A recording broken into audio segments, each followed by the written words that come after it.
The history of manna falling at Namba Adventist Station in the southern parts of Angola dates back to more than 50 years ago when there was a famine in this area. Villagers had to walk long distance to look for food, and those who harvested a little bit had to sweat it out to grind the maize meal into mealie, a very labor-intensive exercise, but the job had to be done. The mission station was destroyed during the civil war in Angola that lasted more than 20 years. When the mission station was destroyed by the rebels, manna stopped falling and only started falling again when the mission station was rebuilt. This is a living miracle, and all this shows us the presence of God. This Adventist mission station must be preserved by all means. On the day the mission station was dedicated to the Lord, manna fell like it has never happened before, and the community was terrified. I was born in this place.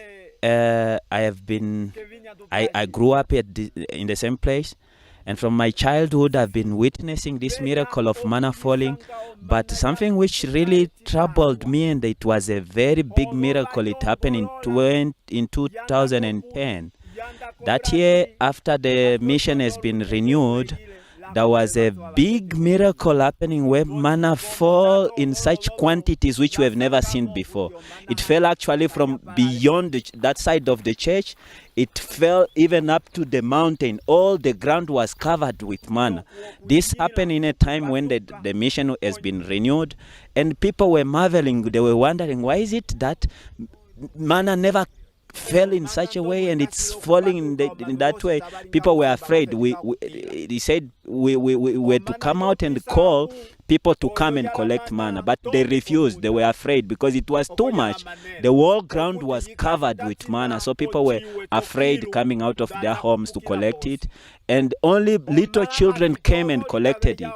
When the information reached the union, Pastor Teodoro and Pastor Gilberto from Brazil and Pastor Sabino from Portugal, they came to witness the miracle because the manna was kept up to when they came, and they were shown what was really happening at this place. Manna fell as never before. Sometime in the past, there was a famine around the area and people had no food. They decided to fast and pray to God. By the late Pastor Seke was the director of the mission station. He was away and only women were around, but no food. After 3 days of prayer, they received manna. A small girl came to this bush and found some things that looked like bread but white, and she met two men who said, "Take and eat."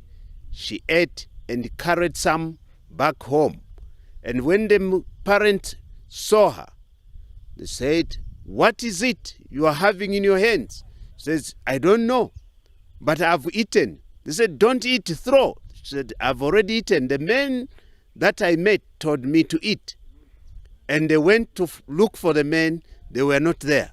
Those two men disappeared. And the people went and picked the manna and ate. And they were falling every day except on Sabbaths. And this manna has been falling these days. It falls Wednesdays and Fridays if it's not raining. Unfortunately today, when we came, it rained in the night. But manna fell. We still managed to find a bit of it, and as evidence that it was there. I don't have words to describe how I feel now.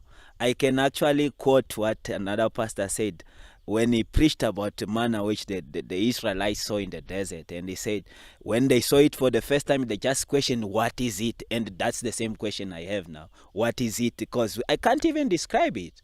It's a miracle. There is a miracle within a miracle regarding the falling of manna at Namba Adventist Mission Station.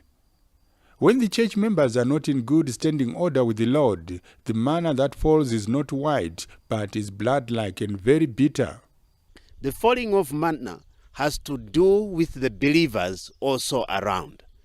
If in this congregation, one of the believers is not walking well with God, the manna that will fall that week will be bitter, and that until there is a revival among the members. Testimonies here are really moving, that the Lord is a witness to our characters.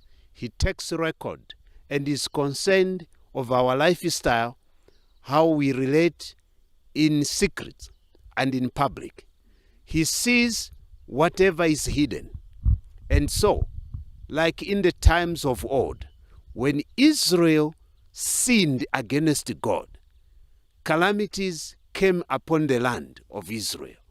And the same manner here, when this congregation, one person, especially the leaders, go astray, they harbor some sin, many people will suffer.